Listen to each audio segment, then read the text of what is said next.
నిమ్మకాయ అండి ఇది. నిజానికి ఇది వట్టి నిమ్మకాయ. మనం చూస్తాం, తెలిసిపోతుంది. నేను దీనికి మంత్రం చేస్తాను. ఇది ఇప్పుడు మంత్రంతో నిండిన నిమ్మకాయ అన్నట్టు. నేను మంత్రం చేస్తే ఉన్న నిమ్మకాయ, అంతకుముందు వట్టి నిమ్మకాయ. దీనికి క్షుద్ర పూజ అనేది నేను చేశాను, మంత్రం అనేది నేను చేశాను. ఇందులోకి వెళ్ళి మనం ఈ నిమ్మకాయలకి వెళ్ళి మనం బ్లడ్ అనేది తీసేద్దాం.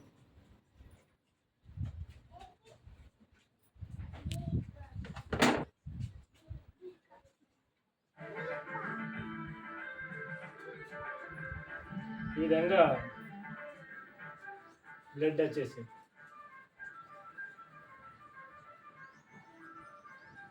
కనుక మిత్రులారా ఏం లేదు, నిజానికి ఇందులోకి వెళ్ళి సిరంజి ద్వారా కుంకుమని ఎక్కివ్వడం అనేది జరిగింది. ఇలా చాలామంది ఎక్కించి ఏదో మంత్రం చేసి మేము బ్లడ్ తీసాము, మీకు సైతాన్ పట్టింది, మీకు దయ్యం పట్టింది అని చాలామంది మన భయభ్రాంతులకు గురి చేసి మన ఇంట్లో ఉన్న డబ్బులను కాజేయడానికి ఎక్కడ నుండి భావాల రూపకంగా మంత్రకాల రూపకంగా రావడం అనేది జరుగుతుంది. అలాంటి నమ్మకండి.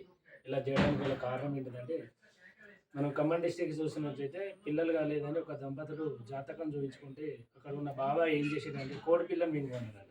అమంతా వాడు బతుకున్న కోడి పిల్లని మింగితే ఆ గొంతుకలు ఇరికి చనిపోవడం అనేది జరిగింది.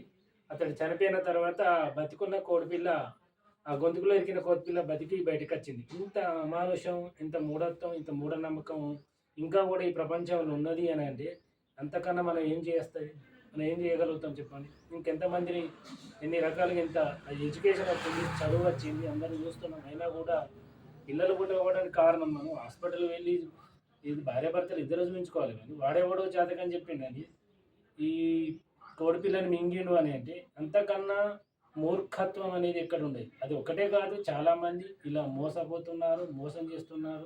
మోసం పోతున్న వాళ్ళు ఉన్నంతసేపు మోసం చేస్తూనే వాళ్ళు ఉంటారు.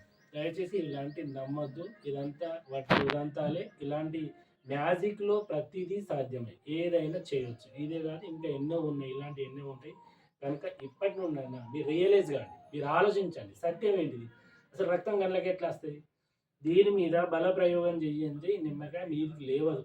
నిజానికి ఎన్ని మంత్రాలు చేసినా కూడా లేవదు. మనం లేపితేనే లేస్తుంది. అలాంటిది ఇట్లా అన్నప్పుడు లేస్తుంది, ఇట్లా అన్నప్పుడు ఆగుతుంది.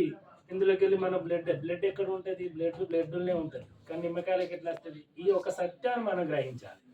అప్పుడు మనం నిజం ఏంటనే తెలుసుకుంటాం. కనుక ఇప్పటి నుండైనా ఇలాంటి అబద్ధాలు అన్నట్టుగా మీరు నమ్మి ఇప్పటి నుండి అనేవి నమ్మకుండా ఉండండి.